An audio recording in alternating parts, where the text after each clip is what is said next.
जैसे आपसे कोई प्रश्न करे कि सौभाग्यशाली किसे कहते हैं, तो शायद आप इतना ही बता पाओगे कि जिसको सुंदर शरीर मिल गया वह व्यक्ति सौभाग्यशाली है, या फिर आप यह कहोगे जिसको सुंदर पत्नी मिल गई वह व्यक्ति सौभाग्यशाली है, या फिर आप यह कहोगे जिसको सुंदर कारोबार व्यापार धन मिल गया वह व्यक्ति सौभाग्यशाली है, या फिर आप यह कहोगे जिसके पास में ज्ञान है, जो बुद्धिमान है वह व्यक्ति सौभाग्यशाली है, या फिर आप यह कहोगे जिसके अंदर भजन करने की पूजा करने की शक्ति विद्यमान है वह व्यक्ति सौभाग्यशाली है, या फिर आप यह कहोगे जिसको भगवान के दर्शन मिल गए हैं वह व्यक्ति सौभाग्यशाली है।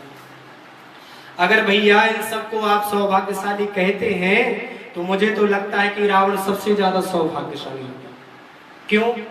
क्योंकि रावण के पास सबसे सुंदर शरीर, रावण दिखने में, रामायण का जो हम आप लोग ने सीरियल देख लिया है उसमें जो रावण की वेशभूषा बताई ऐसा कोई सिस्टम नहीं था। नहीं तो आप विचार करें, रावण की पत्नी मैदानव की पुत्री मंदोदरी परम सुंदरी नारी ललामा, दुनिया के इतिहास में नारियों में आज तक मंदोदरी जैसी कोई सुंदर हुई ही नहीं है। तो मतलब रावण का शरीर भी सुंदर और रावण के पास पत्नी भी सुंदर। सब लोग जानते हैं कि रावण जितना बुद्धिमान था, क्या आज का कोई व्यक्ति बुद्धिमान है या आगे कोई होगा? नहीं। 4 वेद 6 शास्त्र 18 पुराणों को बोलने वाला रावण बुद्धि में ज्ञान में भी सबसे बड़ा था। फिर रावण के पास धन, सब जानते हैं इतना धन रावण के पास में था, ना आज किसी के पास में है और ना आगे किसी के पास में होगा। सोने की लंका में निवास करने वाला रावण धन में भी सबसे बड़ा।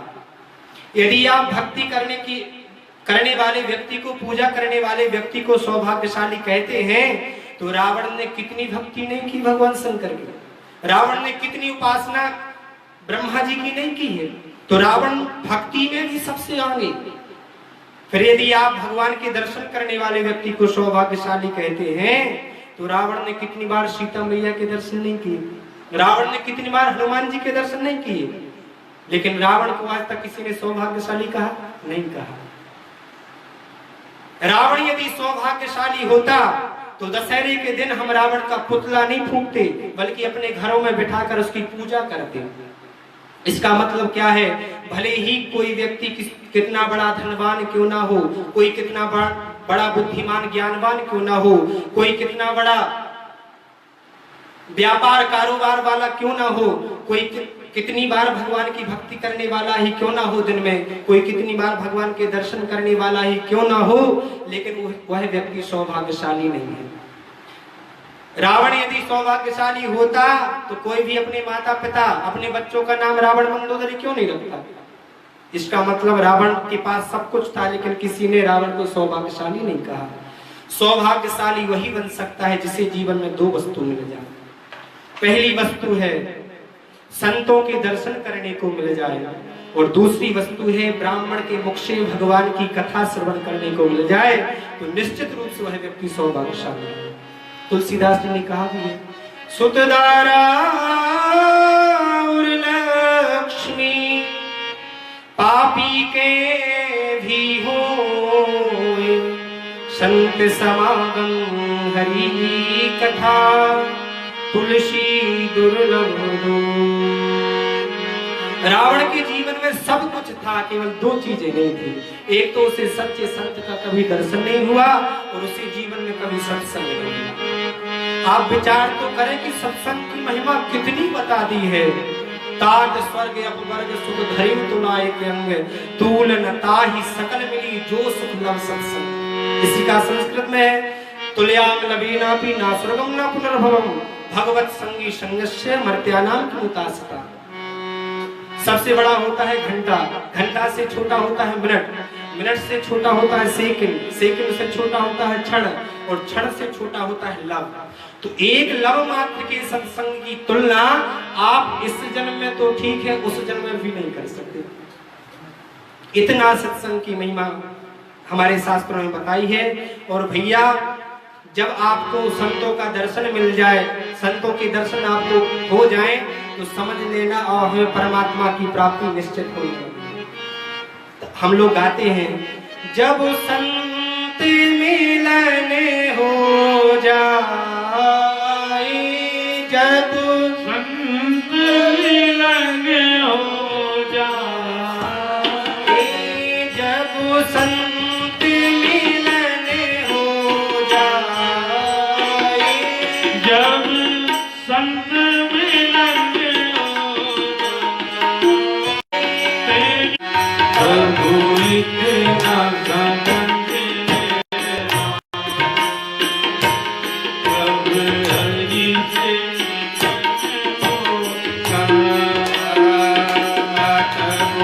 इतना समझ लेना, अब हरि से मिलने होगा, प्रभु इतना समझ लेना,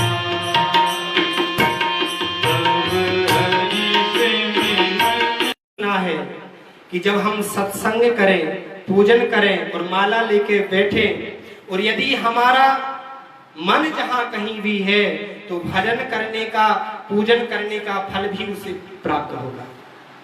मान लो आप कथा सुन रहे हैं और आपका मन जहां कहीं भी है तो भजन करने का, कथा सुनने का फल भी उसे मिलेगा। कई लोग आते हैं कथा में, चलो भैया, साथी जी कई बार कह चुके हैं तो चलो हो आवे। कई लोग आते हैं, चलो भैया देखेंगे कैसी गौशाला है, कैसी कथा होती है, कैसी सब साज सजावट है।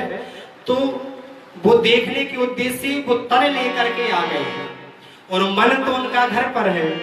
नहीं तो आप विचार करो, जिस राजर्षि परीक्षित को केवल एक भागवत सुनने को मिली, कितनी सुनी परीक्षित ने? केवल एक। और एक भागवत सुनकर के उसकी आत्मा की सदगति हो गई।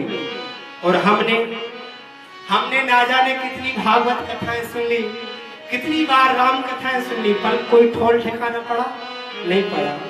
क्यों नहीं पड़ा? क्योंकि जिसको सुनना चाहिए वह सुनता ही नहीं। जो मन है, जिसको सुनना चाहिए वह तो सुनता नहीं, वह तो पंडाल में रहता ही नहीं। अच्छा, मन भी बेचारा कहता कि मैं करूं तो करूं क्या, मैं तो अपने मुकाम पर हूं, पर मेरी श्रीमती जी बहुत गड़बड़ है। मन की श्रीमती कौन है? मन की श्रीमती का नाम है बुद्धि, और वो बुद्धि बड़ी चलायमान है। बुद्धि मन को उकसाती है, मन इंद्रियों को उकसाता है, इंद्रिय शरीर को उकसाती है, और शरीर के द्वारा फिर कर्म बनता है। तो मन तो बेचारा कहता है कि मैं तो अपने मुकाम पर हूं, पर मैं करूं तो करूं क्या, मेरी श्रीमती जी बहुत गड़बड़ है। और हम सभी लोग जानते हैं कि श्रीमान की चले कि श्रीमती की चले।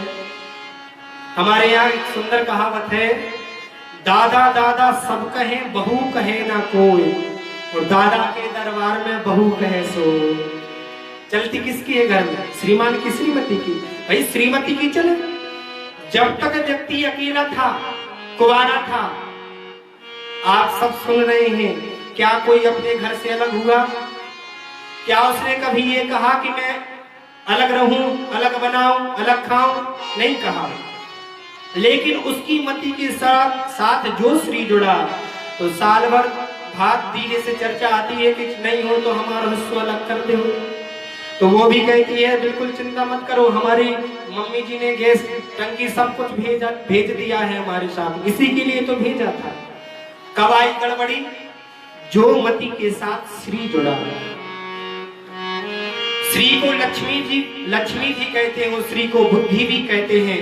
पर कौन सी श्री?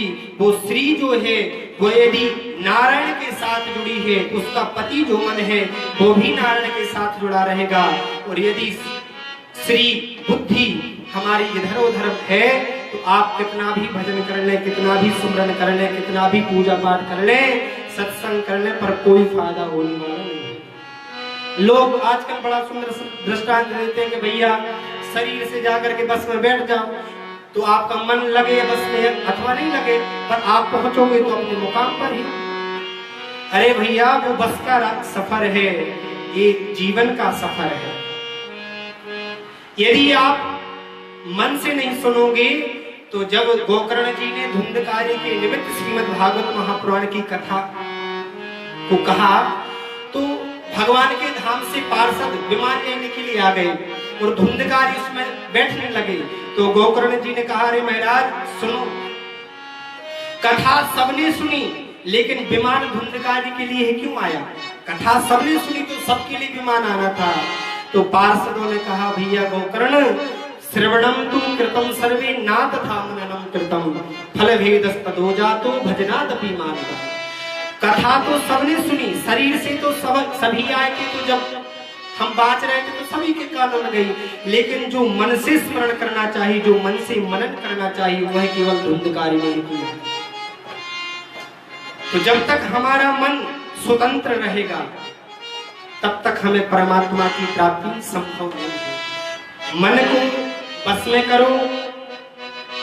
मन यदि बस में करेगा तो आप सुनीति की राह पर चलेंगे, और मन यदि चंचल रहेगा तो आप सुरुचि की राह पर चलेंगे।